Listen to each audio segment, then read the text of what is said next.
Tai verina tamin'ilay resaka antseo misy tany anankiray nisy hotakotaka tany an-dafy. Vokatry ny didy jiaby nataony mpitondra amin'io tany io. Nitsomon'ilay vahoaka ary herisetra ny entana nampitony ady heveram-bahoaka dia nilamina tsy fidiny teo ihany iady mivady ary be ny milamina tsy fidiny teo. Ka variana kelin'izay tany mbola mafampamy zay anefa dia nisy mpizahatany anankiray mpizahatany amin'ny tonga teo amin'ny tanàna io. Dia ny sambolony zareo no ny tany misy hotakotaka dia nampangaina zay fa fitsikilo ny firenena tandremana. Dia ny sambolony dia nieloino koa ty.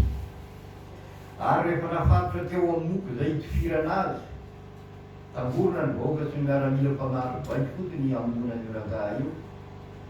Iny nisy ambola tsara fanahy miazakazaka avy any anaty vahoaka any dia mitondra drapeau-ny Anglisy ary drapeau-ny Amerikanina.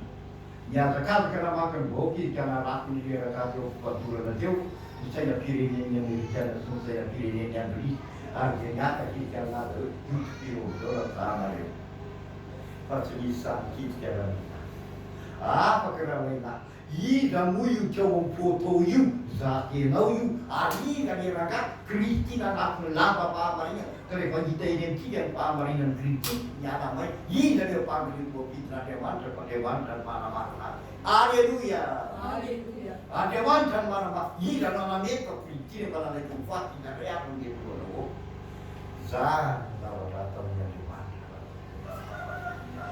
Zany zavatra ataon'ny Andriamanitra.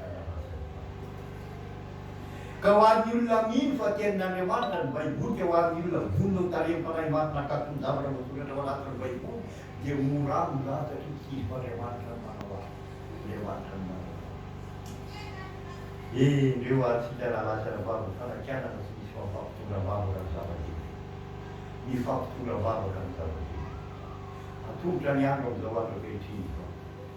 Raha vavony mpanjaikoa tarapitso fangatahana marina fa ny fanahin'Andriamanitra itoetra amintsika menakavy rehefa afenina. Satria tsy amierina amin'ny tanjaka fa amin'ny fanahy fio ny tenin'Andriamanitra. Ko samima kely hiaraka iveran'Andriamanitra amin'ny zavatra ataon'Andriamanitra amintsika tsirairay avy.